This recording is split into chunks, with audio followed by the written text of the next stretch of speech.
Welcome back, everybody. Welcome back. It's time for another Tuesday edition. And this one's coming hot off the press because by the time you see this, I will be in sunnier climates. Yeah, as of today, I'm actually in Dubai, even though I'm filming this in Southwick on the Friday before because I fly out on Sunday. Now, I found out about this trip yesterday. I know, right? I've been talking all this time about, oh, you never know what's coming around the corner and the freedom that you have to literally work on your own terms, to work wherever you want. Well, bloody hell, how could this be played out more fantastical terms? How can the sweet irony be as well in the way that it's turned out? Because just last week, on Thursday gone, on that episode, I'm having a chat with Russ Britton, Honest FBA, go and check that out. And I say to him, word for word, you and I are different, Russ. We aren't these 20-year-olds that go out to Dubai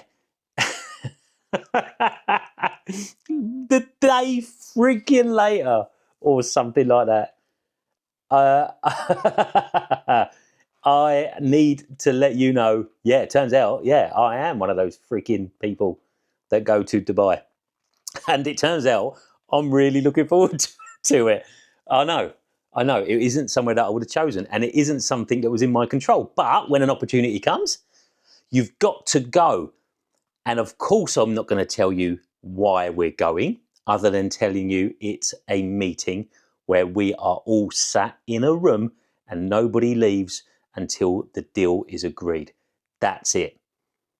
We had a meeting last week, and as we were having this meeting, the conversation changed, and we realised that the conversation was too big for that particular meeting over a Zoom call with all of the other things that we've got going on at any one time.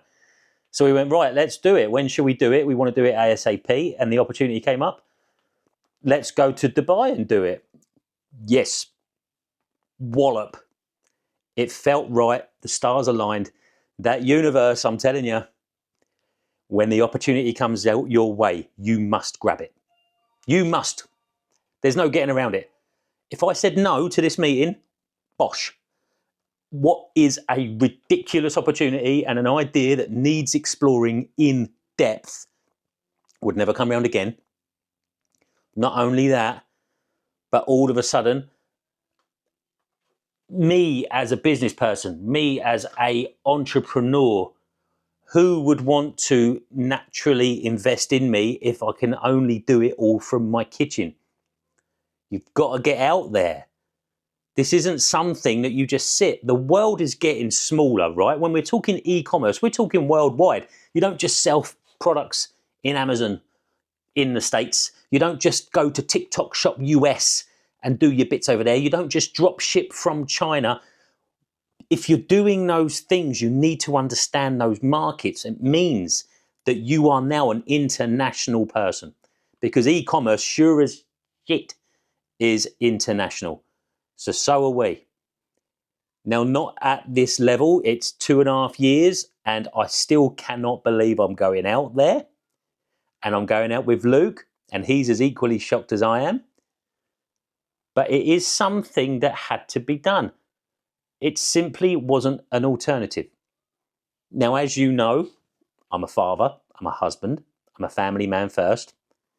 So I didn't commit there and then. I said, yes, I want to go. I have to have a conversation. And this is one of the beauties. So let's talk about this as well. Look, you guys all know I'm in business with Luke, who's a good 10 years younger than me. We are partnered up with Tick Marketing, who is a company headed up by and ran mostly by people in their 20s. We have got a fantastic dynamic here. I'm a partner with an Amazon seller in Steve, who's 10 years older than me, at least. We're multi-generational in this game, and I've done that on purpose. And the people in this game, people in this network, they've all done it on purpose as well, because we need to cross multi-audiences here, multiple demographics. So what we have done is made sure that each of us respect the other in whatever stage of life that they're in. This is the beauty of what we're doing. Wherever you are in any particular life is depending on what your priorities are, and that's perfectly fine. So me, I make no bones about this, and I've said this until I'm blue in the face. Dubai is not my first choice. Probably wouldn't be my 10th. Doesn't mean that I'm not looking forward to it. But if it means that this is an opportunity that comes up, which means I can spend more time with my wife, less time at work, more time with my children, less time tied to a corporation that will keep me there till I'm 75, free up the restrictions in terms of financial and time-based that most of us are trapped within. Let's freaking go, man. Let's take this to the moon. I'm already seeing it happen. This is going to sound crazy, right? As I sit here and talk to you, I'm at my desk where my passport is, so I'm going to come in and start getting my bag together as well. In my lounge is my brand new dog and my brand new robot Hoover. So I'm going to walk in there, the dog's going to be asleep, and the Hoover would have cleaned the lounge. What?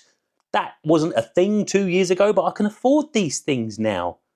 We got a gardener, we've got a cleaner as well. The nice stuff is starting to happen, but we are not stopping. I could. This is the beauty, right? Everything I'm doing so far, I could stop right now. And I could carry on living the life that I was living when I was employed. Probably with a few more nicer things and all of the time that I have got spare in that. Last week, Claire and I didn't fancy it, so we took a day off. I haven't missed a school run. It's 2:45 as I record this. I've got 15 minutes to finish it, edit it, and let's be honest, there's not much editing that needs doing on my stuff, and then go and get my boy from school. Perfect. It's perfect. But I'm not satisfied yet. I've said this, I don't want to be a millionaire. I don't want to live in a massive mansion on a country estate. That's not me. But I want nicer things than the things I've currently got. I still can't afford the loft to finish. Still can't afford a new car yet. If any more than 3 major things break, I'd still struggle. You know? So we're kicking on. And if that means I've got to wear sliders and socks and a shirt that is a bit too rascal for me, I'm all for it. Why the hell not? Why the hell not? And who knows, right? When I come back next week, maybe I'll do a podcast telling you how Dubai is the best place in the world ever. I can't wait to go back, and I'm going to buy a timeshare. There's every chance, because every time I put something out there on this bleeding channel, the universe proves me wrong about 6 weeks later. So this is what we're doing. This is what we're doing. It's, wow. What a year. What a year. At the start of the year, I was part of an agency. I was full-time employed. My wife was on maternity leave. I was about to get into business with Jamie and launch a store in America for Amazon selling. And it's no word of a lie that January alone flipped all of that on its head. Incredible, isn't it? I think we'll do a year in review very soon. And I also want to talk in depth about Jamie, the guy that I was going to get in business with. For those that have been following me for some time, some of you may know Jamie. Some of you may have heard me talk about him before. But Jamie was a guy that was very, very, very important to me in the early stages of my journey. And he passed away suddenly in January this year. So what I want to do is I want to talk to him properly, tell him what I've done since, because I think he will freaking love it. Right, anyway, I've got to go. I need to base tan. You know, sorry, that just sounded weird coming out of my mouth. Right, anyway, have a lovely week. Like I say, by the time you're listening to this, the meeting would have been done. We would have been kicking on by then, because there is no way that this meeting will not go well. That's the end of that. I'll see you on the flip side. And yes, of course, big news is coming. Have a lovely day, and I'll see you on the next one. Cheers.